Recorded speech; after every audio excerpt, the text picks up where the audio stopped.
Hello everyone, welcome to our channel. ఈరోజు వచ్చేసి కుక్కర్తో కొన్ని టిప్స్ అయితే చూసేద్దామండి. చాలామంది పాత కుక్కర్లని పక్కన పెట్టేస్తూ ఉంటారు. అలా పక్కన పెట్టేయకుండా వాటిని మనము రీయూజ్ ఏ విధంగా చేసుకోవచ్చో ఇప్పుడైతే చూద్దామండి. ఇది వచ్చేసి ఓల్డ్ కుక్కర్ అండి, నేను యూజ్ చేయట్లేదు అనమాట, పక్కన పెట్టేస్తున్నాను.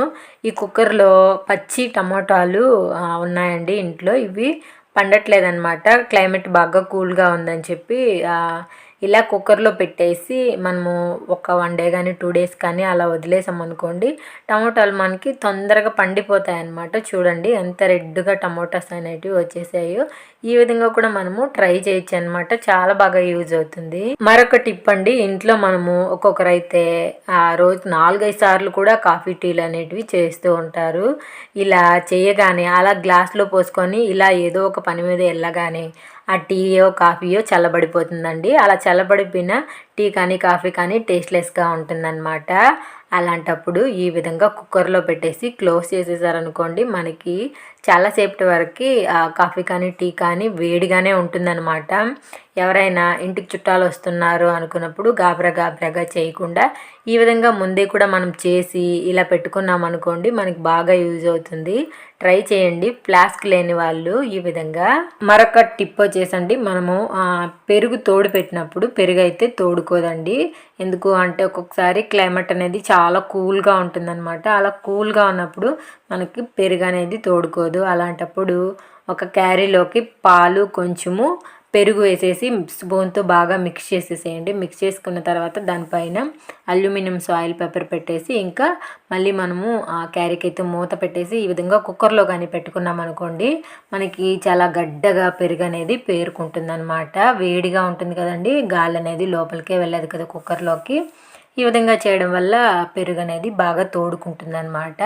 అంతేకాదండి, దోసపిండి కూడా పులియలేదు అని బాధపడుతూ ఉంటారు.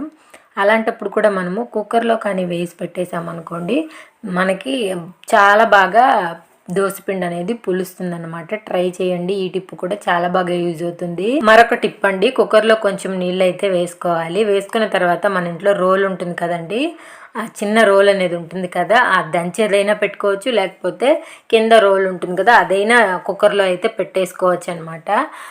బాగా నీళ్లు వేడయ్యాయి అనుకున్నప్పుడు మనము దించేసుకోవాలి. దించేసుకున్న తర్వాత అండి, ఒక్కొక్కసారి మనకి కరెంట్ ఉండదు. అలాంటప్పుడు పిల్లలవి స్కూల్ యూనిఫామ్ అనేది మనము ఐరన్ చేయాల్సి వస్తుంది. అలాంటప్పుడు కానీ ఈ విధంగా ఐరన్ చేసుకుంటే బట్టలు చాలా బాగా మనకి ఐరన్ చేసినట్టు వస్తాయన్నమాట. బట్టల పైన ఉన్న మడతలన్నీ పోతాయి. అంతేకాదండి, బట్టల పైన ఉన్న తేమ కూడా పోతుందన్నమాట. ఇంకా పిల్లలు బెడ్ పైన అప్పుడప్పుడు చుచ్చు పోస్తూ ఉంటారండి. పాస్ పోసినప్పుడు అలాగా మనకి బెడ్ పైన తెమ్మ అనేది అలాగే ఉండిపోతుంది. అంతేకాకుండా అది మనకి బ్యాడ్ స్మెల్ కూడా వస్తూ ఉంటుందండి. అలాంటప్పుడు ఈ వేడి కుక్కర్ని మనము బెడ్ పైన ఈ విధంగా అంటూ ఉన్నాం అనుకోండి, తేమను అబ్జర్వ్ చేసుకుంటుంది, అలాగే స్మెల్ కూడా రాకుండా ఉంటుందన్నమాట. ట్రై చేయండి. మరొక టిప్ అండి, కుక్కర్లో ఒక 2-3 గ్లాసులు వాటర్ అయితే వేసుకోవాలి. తరువాత 1 స్పూను వంట సోడా కానీ బేకింగ్ సోడా కానీ ఏదో ఒకటి వేసుకోవాలండి. అది వేసుకున్న తర్వాత విమ్ లిక్విడ్ కొంచెం అయితే వేసుకోవాలండి కుక్కర్లో. దాని తర్వాత కిచెన్లో మనం యూజ్ చేసే క్లాత్స్ ఉంటాయి కదండి, మసిగుడ్డలు, అవన్నీ ఈ కుక్కర్లో అయితే వేసేసి మనము గ్యాస్ పైన పెట్టేసి కాసేపు నీళ్ళు బాగా హీట్ అయ్యాయి అనుకునేసేపు మనమైతే కుక్కర్ మూత అయితే పెట్టేయాలండి. పెట్టేసుకున్న తర్వాత ఇప్పుడు చూడండి, నేను స్పూన్తోనే బాగా మిక్స్ చేస్తూ ఉన్నాను. స్పూన్తో మిక్స్ చేయగానే ఎంత మురికి అనేది నీళ్ళల్లో వచ్చిందో ఇక్కడ మీకు బాగా తెలుస్తూ ఉంది కదా, చూడండి. అంతేకాదండి, కిచెన్లో మనం యూజ్ చేసే టవల్స్ మనకైతే స్మెల్ వచ్చేస్తూ ఉంటాయి. అలా స్మెల్ కూడా రాకుండా మనం చేతితో బాగా రుద్ది ఉతకకుండా చాలా క్లీన్గా అయిపోతుంది అనమాట. నార్మల్గా ఈ క్లాత్ని మనము ట్యాప్ కింద కడిగేసుకొని ఆరబెట్టుకుంటే చాలా నీట్గా ఉంటుంది. ట్రై చేయండి. మరొక టిప్ వచ్చేసండి, మనమైతే ఫస్ట్ ఒక అరిటాకుని అయితే తీసుకోవాలండి. చిన్న పీస్ని తీసుకొని దానిపైన అయితే వంటకి యూజ్ చేసే ఆయిల్ అనేది అప్లై చేసుకోవాలి. అప్లై చేసుకున్న తర్వాత ముందుగా మనమైతే కుక్కర్ని గ్యాస్ పైన అయితే పెట్టి ఆన్ చేసుకోవాలండి. ఆన్ చేసుకున్న తర్వాత ఇప్పుడైతే ఆ కుక్కర్లో మనము అరిటాకును పెట్టుకోవాలి. నేనైతే బంగాళదుంపని ఈ విధంగా ఫ్రెంచ్ ఫ్రైకి సరిపడేలాగా అయితే కట్ చేసుకున్నానండి, ఆలూని పొడవుగా. ఇంకేమో మనము ఈ అరిటాకులో అయితే కట్ చేసుకున్న ఈ బంగాళదుంపని వేసేసుకోవాలండి. వేసుకున్న తర్వాత మరొక ఆకు మనము తీసుకొని పైన అయితే క్లోజ్ చేసేయాలన్నమాట. ఈ విధంగా క్లోజ్ చేయడం వల్ల మనకి ఆవిరి నీళ్ళన్నీ దీనిపైన అయితే పడకుండా ఉంటాయి. ఇప్పుడైతే మనము కుక్కర్కి విజిల్ అనేది తీసేసి పెట్టుకోవాలండి. అది కూడా మనము గ్యాస్ అనేది సిమ్లోనే పెట్టుకోవాలండి. సిమ్లో ఒక 10 మినిట్స్ అయితే పెట్టేసుకున్నాను. దాని తర్వాత అయితే ఓపెన్ చేసి చూశాను. ఇక్కడ చూడండి మన ఫ్రెంచ్ ఫ్రై అయితే రెడీ అయిపోయిందనమాట. చాలా బాగుంటుందండి, చాలా హెల్దీ కూడాను. మనము ఎప్పుడు ఆయిల్లో డీప్ ఫ్రై చేసి ఫ్రెంచ్ ఫ్రై చేసుకుంటూ ఉంటాం కదండి, అలా కాకుండా ఈ విధంగా కూడా ట్రై చేయండి. ఎంతో హెల్దీ, అంతేకాకుండా ఎంతో టేస్టీగా కూడా ఉంటుందన్నమాట. మీ పిల్లలకి ఈ విధంగా చేసి పెట్టండి, చాలా ఇష్టంగా తింటారు. మరొక టిప్ వచ్చేసండి, కుక్కర్ ఒక్కొక్కసారి మనం అలా సైడ్ పెట్టేస్తూ ఉంటాం కదండి, అలాంటప్పుడు ఈ విధంగా మన ఇంట్లో ఉన్న శనగపిండి కానీ, గోధుమలు కానీ, రాగులు కానీ ఏవైనా సరే అందులో పురుగు పడతాయి అనుకున్నప్పుడు ఈ విధంగా క్లోజ్ చేసి మనం కుక్కర్లో పెట్టేసామనుకోండి, లోపలికి గాలి వెళ్ళదు కాబట్టి పప్పుల్లో పిండిల్లో మనకి పురుగు పడే అవకాశం అయితే ఉండదండి. ట్రై చేయండి, ఇది కూడా చాలా బాగా యూజ్ అవుతుంది. వస్తాయిలే అని పడేయద్దండి. మరొక టిప్ వచ్చేసండి, తెల్లగడ్డలు ఒలవడానికి మనకి మామూలు సమస్య అయితే రాదండి. గోర్లన్నీ నొప్పులు వచ్చేస్తూ ఉంటాయి. అల్లం వెల్లుల్లి పేస్ట్ కానీ, ఏదైనా మసాలా కూరలు కానీ చేసుకోవాలి అనుకున్నప్పుడు మన బాధ వచ్చేసి వర్ణనాతీతం అనమాట. ఎందుకంటే ఈ తెల్లగడ్డలు వలవడము అంత బాధగా ఉంటుంది కదండి, అలా బాధపడకుండా క్షణాలలోనే మనము ఒలుచుకునేలాగా చేస్తున్నామండి. ఈ టిప్ వచ్చేసి, ఒక చిన్న బౌల్లోకి తెల్లగడ్డలని పాయలుగా విడదీసి బౌల్లో వేసుకొని కుక్కర్లో ముందుగా కొన్ని నీళ్లు పోసుకొని వేడైన తర్వాత ఈ బౌల్ అయితే పెట్టేయాలండి. పెట్టేసుకొని కొంచెము అలా 5 నిమిషాల కంటే ఎక్కువ కూడా అవసరం లేదండి, 5 నిమిషాలు పెట్టుకొని తీసేసుకున్నాం అనుకోండి, ఈ వేడికి ఆ పొట్టంతా మనకి మెత్తబడిపోయి ఉంటుంది అనమాట. ఇలా మెత్తబడిపోయిన దాన్ని మనం ఈజీగా వాళ్ళు చేసుకోవచ్చు అనమాట. అసలు ఎక్కువ కూడా శ్రమ పడాల్సిన అవసరం లేదు, గోరు నొప్పి అనేది రాదు, వేరే వాళ్ళ హెల్ప్ కూడా అవసరం లేదనమాట. ఈజీగా తీసేసుకోవచ్చు. ట్రై చేయండి, ఈ టిప్ అయితే చాలా బాగా యూజ్ అవుతుంది. ఈ టిప్ కానీ నచ్చితే మీ ఫ్రెండ్స్ అండ్ ఫ్యామిలీ మెంబర్స్కి షేర్ చేయండి.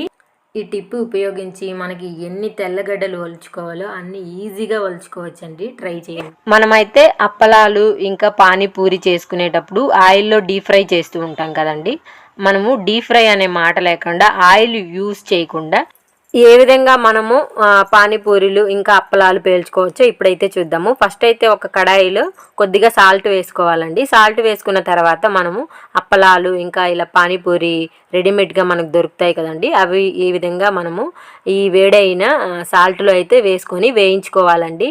వేసిన ఒక 5-6 నిమిషాలకే మనకి పూరీలు అనేది పొంగుతూ వచ్చేస్తాయి అన్నమాట.